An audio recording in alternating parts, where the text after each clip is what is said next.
Kebetulan sekali Mega sedang membuka handphone. Saat dia membuka handphone, terlihatlah ada notifikasi dari grup WhatsApp organisasinya. Dia lihat ada chat baru dari Suprihatin yang meminta bantuan untuk memperbaiki laptopnya yang sedang rusak. Mega yang melihat hal ini menganggap hal tersebut sebagai kesempatan emas dan langsung saja menawarkan bantuan. Dia mengatakan bahwa dia tahu tempat untuk memperbaiki laptop. Halo Sobat Pena, apa kabar hari ini? Assalamualaikum warahmatullahi wabarakatuh. Hari ini kita akan kembali membahas kejadian-kejadian mengerikan, kisah nyata yang terjadi di muka bumi ini. Kisah kali ini datang dari Ponorogo, terjadi pada tahun 2013. Mengisahkan tentang seorang mahasiswa yang dengan tega menghabisi kakak tingkatnya untuk merampas benda berharga dari kakak tingkatnya tersebut. Lalu hasil perampasan tersebut dia jual. Kemudian uangnya dia gunakan untuk bermain judi serta menyewa wanita. Dan tidak sampai di situ, kekejaman ini berakhir menjadi sebuah tragedi yang sangat mengerikan, yaitu penghilangan nyawa segitiga yang ikut melibatkan ayah dari si mahasiswa tadi. Bagaimana cerita selengkapnya tentang kasus yang mengerikan ini? Langsung saja kita bahas di Kata Pena.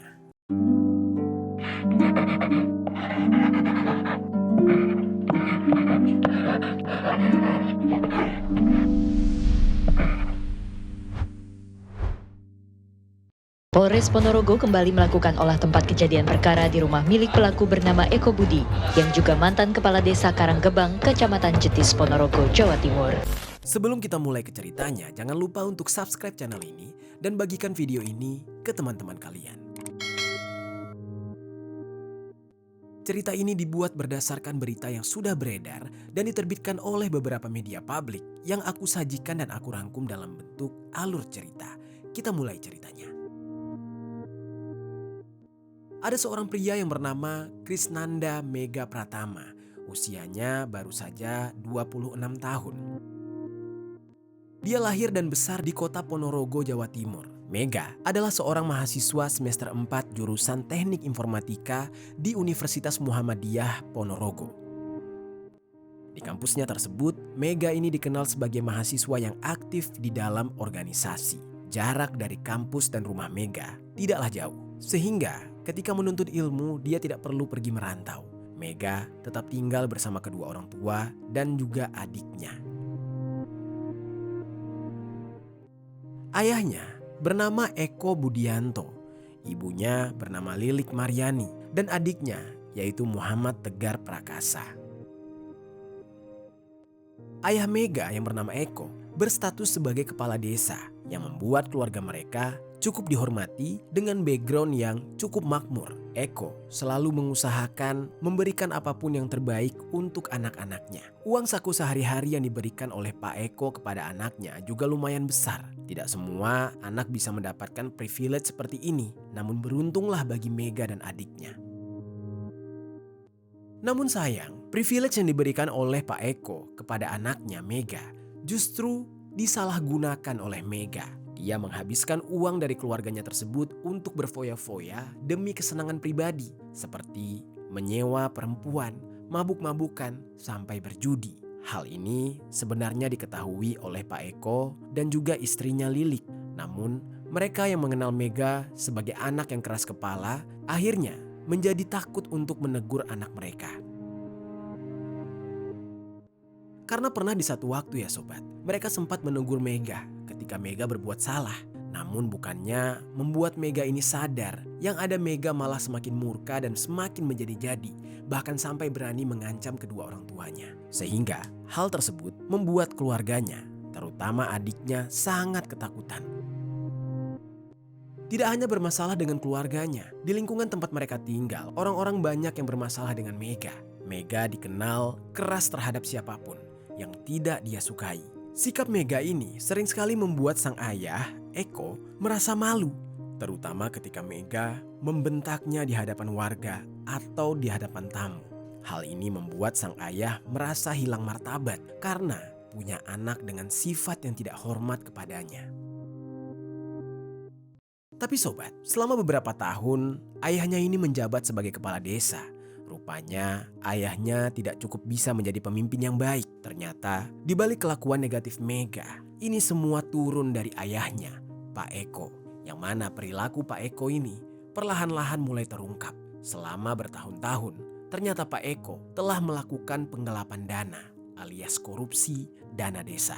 Hal tersebutlah yang kemudian membuat Pak Eko ini secara tidak hormat diberhentikan dari jabatannya sebagai kepala desa tepat pada tahun 2013. Hal tersebut kemudian berdampak sangat buruk pada keuangan keluarga mereka. Seketika, keuangan keluarga mereka menjadi menurun dengan sangat drastis. Dari yang sebelumnya mereka ini berkecukupan, saat ini kondisi ekonomi keluarga Mega menjadi pas-pasan.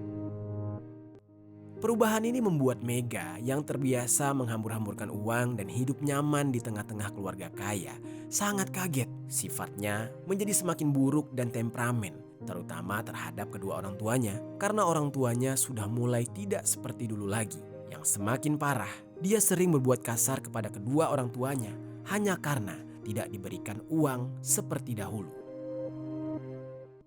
Oleh karena itu, Mega ini mulai mencari cara untuk mendapatkan uang lebih. Dia sering menjual barang-barang milik orang tuanya yang ada di rumah tanpa sepengetahuan mereka. Uang hasil dari penjualan tersebut lagi-lagi dia gunakan untuk bermain judi. Dan dari judi tersebut bukannya menguntungkan, yang ada Mega ini malah terlilit hutang hingga jutaan rupiah.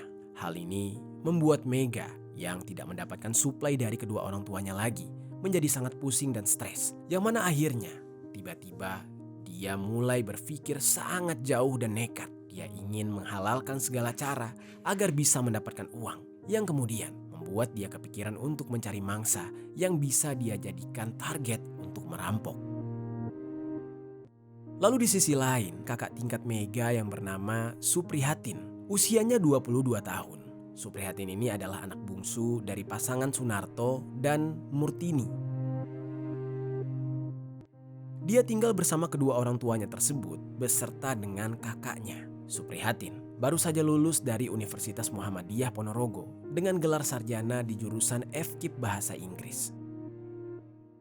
Meskipun dia sudah lulus, Suprihatin ini masih aktif dalam organisasi kampus dan sering sekali ikut serta dalam berbagai kegiatan organisasi. Suprihatin bisa dikatakan cukup mengenal Mega dengan baik. Mega adalah kakak tingkatnya.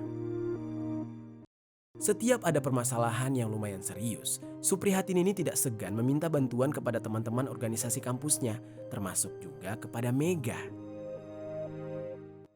Lalu singkat cerita, tibalah pada suatu hari. Tiba-tiba, laptop yang biasanya digunakan oleh Suprihatin rusak. Hal tersebut membuat Suprihatin kemudian memutuskan untuk meminta bantuan kepada teman-teman organisasinya.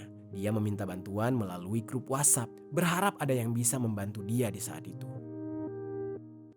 Lalu di samping itu, kebetulan sekali Mega sedang membuka handphone. Saat dia membuka handphone, terlihatlah ada notifikasi dari grup WhatsApp organisasinya. Dia lihat ada chat baru dari Suprihatin yang meminta bantuan untuk memperbaiki laptopnya yang sedang rusak. Mega yang melihat hal ini menganggap hal tersebut sebagai kesempatan emas dan langsung saja menawarkan bantuan. Dia mengatakan bahwa dia tahu tempat untuk memperbaiki laptop. Lalu Suprihatin yang tidak merasa curiga sama sekali kemudian mengajak Mega untuk melanjutkan komunikasi melalui chat pribadi. Di mana di saat itu Mega menawarkan bantuan dan mengajak Suprihatin untuk datang ke kawasan Jetis di Ponorogo untuk memperbaiki laptop tersebut.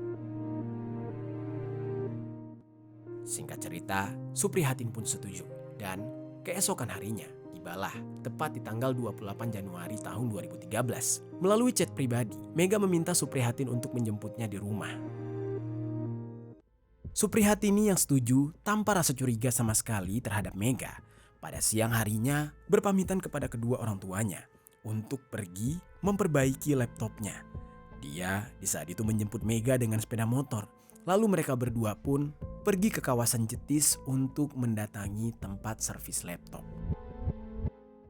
Singkat cerita, beberapa waktu kemudian, laptop milik Suprihatin sudah diperbaiki di tempat itu. Semuanya berjalan lancar. Setelah memastikan laptopnya kembali berfungsi dengan baik, Suprihatin segera membayar tukang servis tersebut dan kembali pulang bersama Mega. Singkat cerita, tibalah mereka di rumah Mega.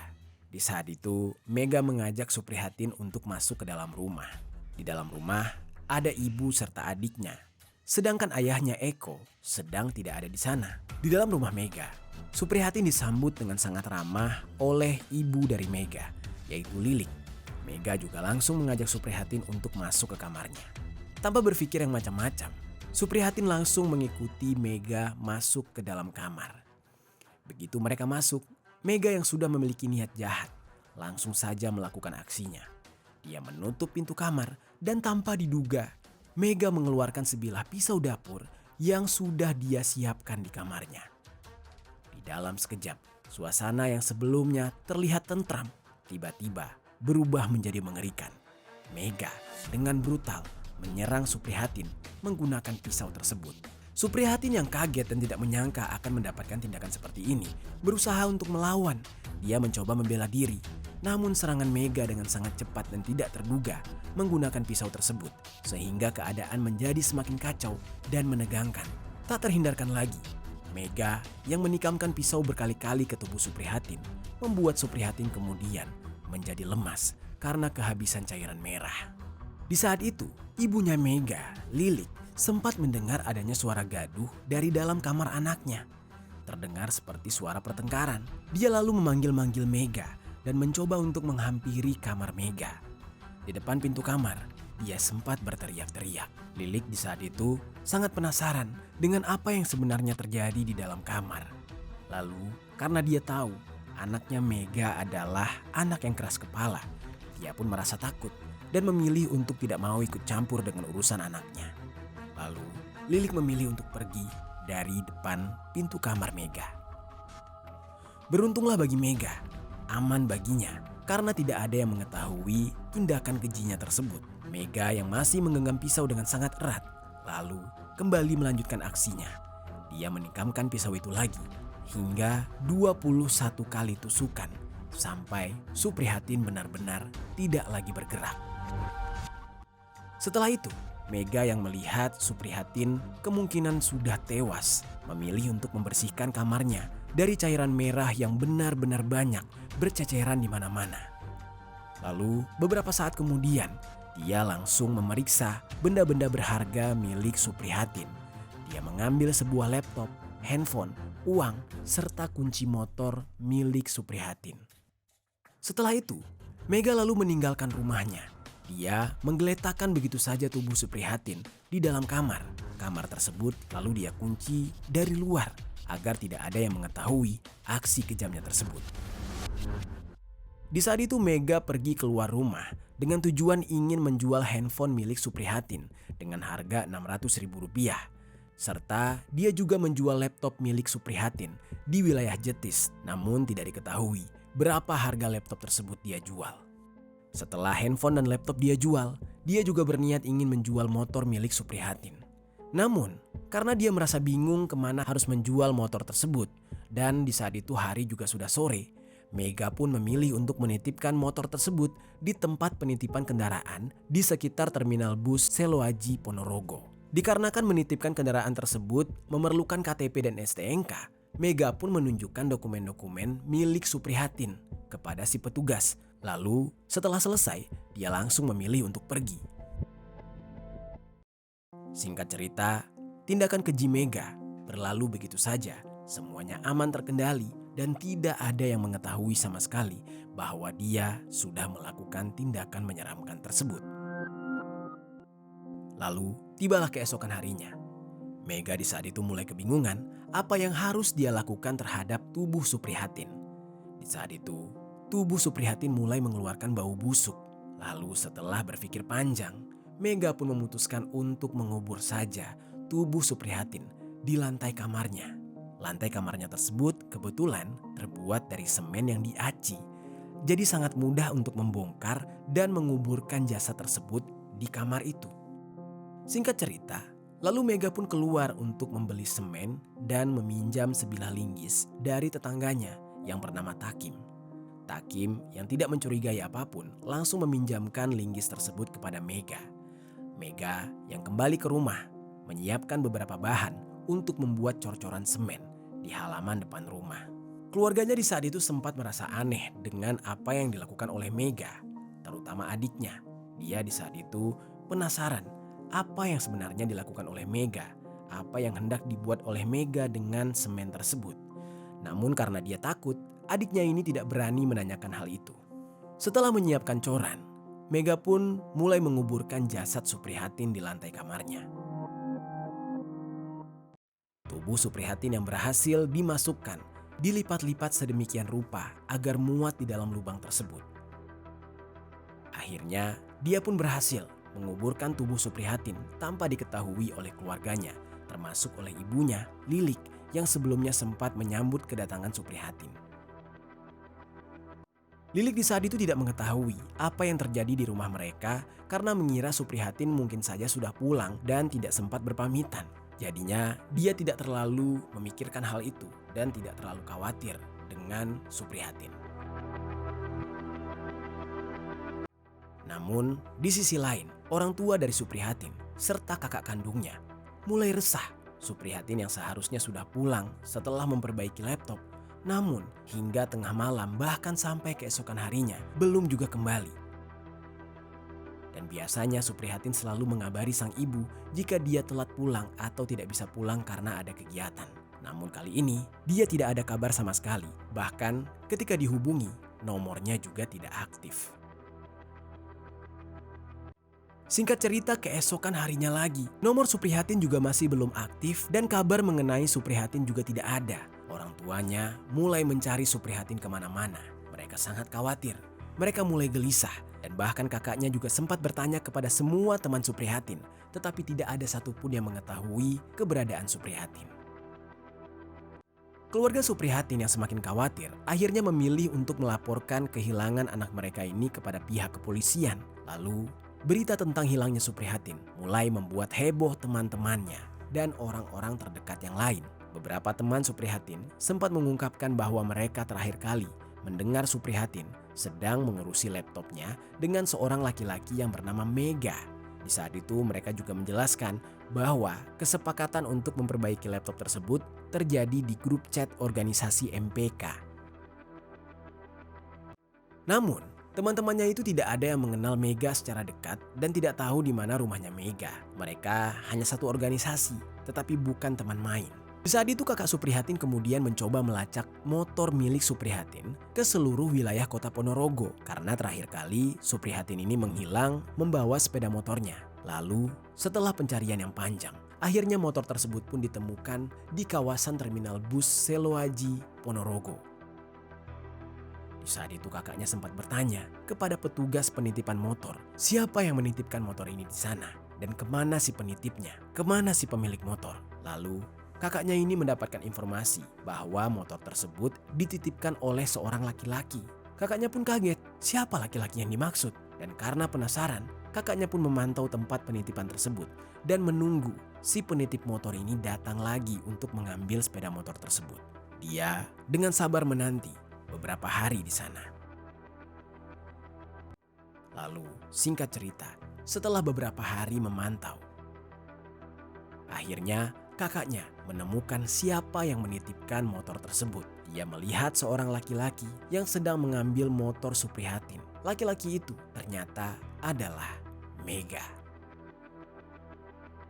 Kakaknya ini kemudian berusaha untuk mengikuti Mega secara diam-diam hingga sampailah Mega ke rumahnya dan tanpa disadari oleh Mega bahwa dia sedang diikuti. Kakaknya di saat itu memutuskan untuk tidak gegabah, melainkan dia ingin memastikan dan terus memantau rumah Mega sambil menunggu Mega keluar dari rumahnya lagi.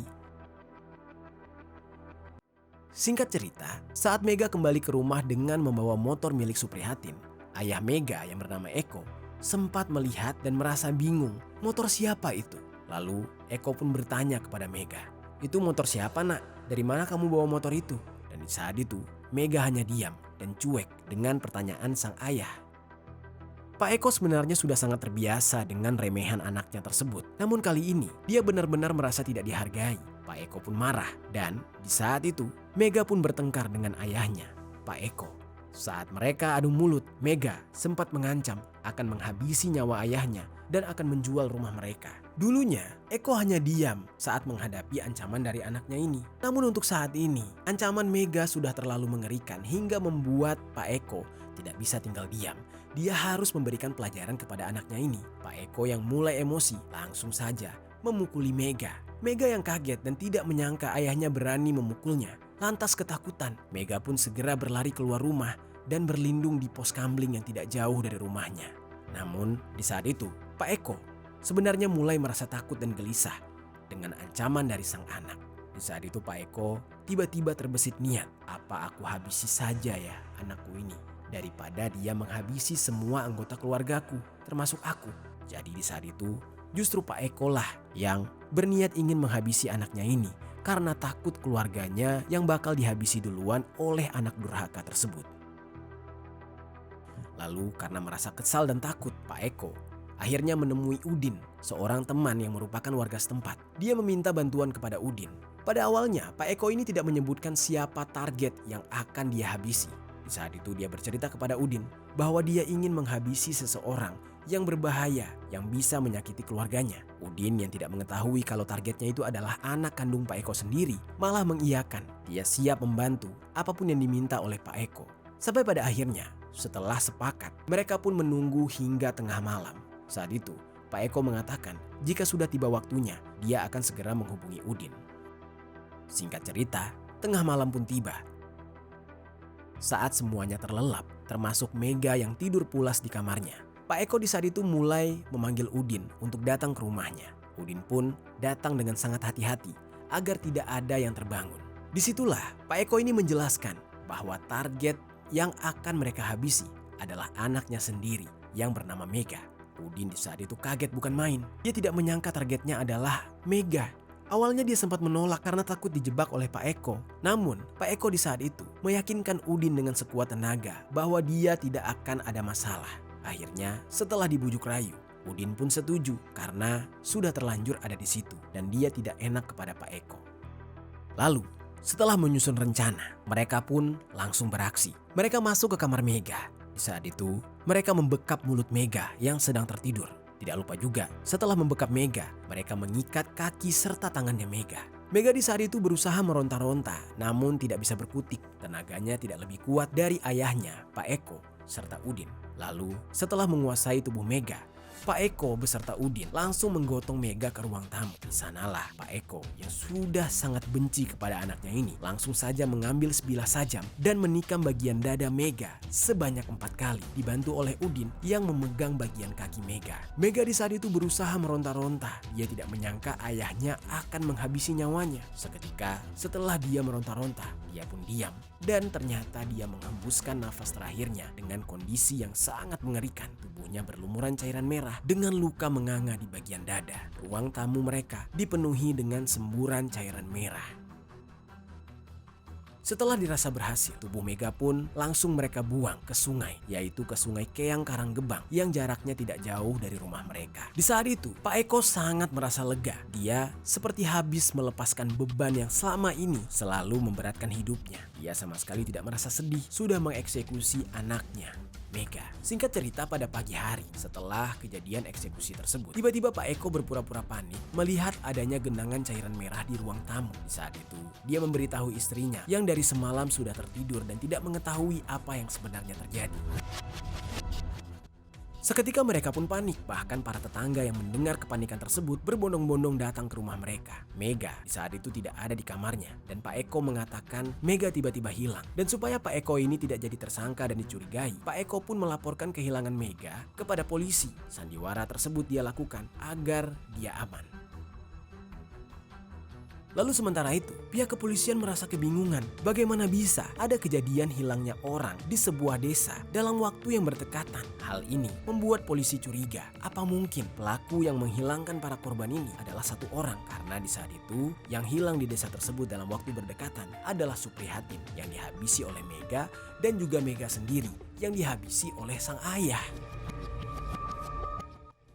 Lalu keluarga dari Suprihatin sempat bertanya kepada polisi, apakah ada seseorang yang sangat jahat sehingga 2 orang secara berturut-turut bisa hilang di daerah mereka tinggal. Tidak lama kemudian, pihak kepolisian pun mendatangi rumah Mega. Pihak kepolisian langsung menyelidiki kasus ini, yang artinya ada dua kasus yang berbeda namun alurnya mirip sekali. Kasus hilangnya Suprihatin atas laporan sang kakak dan kasus hilangnya Mega atas laporan Pak Eko, ayahnya Mega. Pada saat polisi menyelidiki kasus ini, pihak kepolisian masih menduga kalau dua kasus ini pelakunya adalah satu karena terjadi di waktu dan tempat yang berdekatan. Lalu setelah mendatangi kediaman Mega tepat pada sore harinya, kemudian warga dihebohkan dengan temuan tubuh laki-laki yang hanyut di Sungai Kenyang, Karanggebang. Saat itu ada seorang warga yang tengah memancing yang tidak sengaja menemukan jasad tersebut. Setelah dievakuasi, diketahui ternyata tubuh itu adalah Mega yang hilang beberapa hari lalu. Namun kasus ini justru berubah menjadi kasus eksekusi serius yang membuat polisi semakin mendalami penyelidikannya. Pada awalnya memang sudah banyak pihak yang mencurigai Pak Eko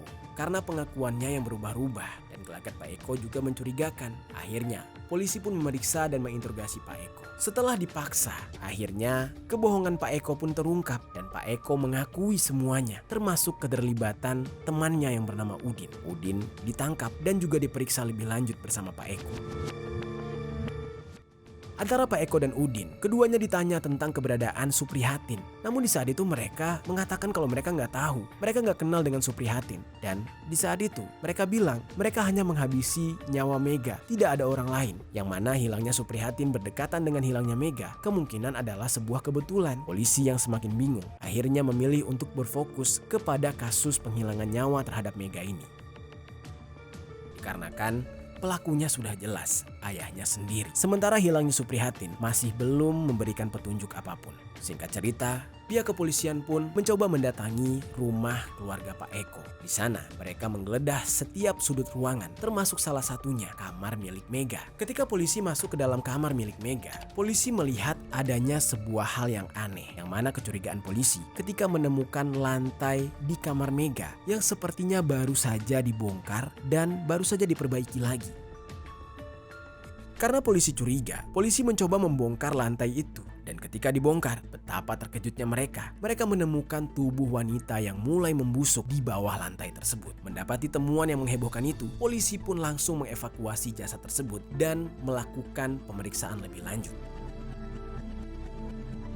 Polisi kemudian melanjutkan olah TKP. Dan dari olah TKP, polisi menemukan fakta bahwa Suprihatin dihabisi oleh salah satu keluarga Pak Eko. Yang awalnya dicurigai adalah Pak Eko juga. Namun setelah diselidiki jauh lebih dalam, ternyata plot twistnya benar-benar membuat menganga. Suprihatin dihabisi oleh Mega, sementara Mega dihabisi oleh Pak Eko, ayahnya sendiri. Sontak di saat itu Lili, ibu Mega, itu terkejut mengetahui hal ini. Kasus aneh ini pun akhirnya terungkap. Eksekusi terhadap Mega oleh ayahnya ternyata tidak ada kaitannya dengan Suprihatin. Ayahnya menghabisi Mega karena memang jengkel kepada anaknya ini. Sementara Mega menghabisi Suprihatin karena menginginkan uang. Jadilah kasus eksekusi berantai ini membuat heboh masyarakat di saat itu. Setelah kasus ini terungkap, Mega yang merupakan pelaku penghilangan nyawa terhadap Suprihatin tidak dijatuhi hukuman karena telah meninggal dunia akibat dihabisi oleh sang ayah. Sementara Eko, ayahnya, akhirnya dijatuhi hukuman 11 tahun penjara dan Udin yang membantunya dijatuhi hukuman selama 9 tahun penjara. Itu dia sobat, kisah yang sangat aneh terjadi antara anak dan ayah beserta dengan orang lain yang dihabisi secara berantai. Apa pelajaran yang bisa kita ambil dari kisah ini?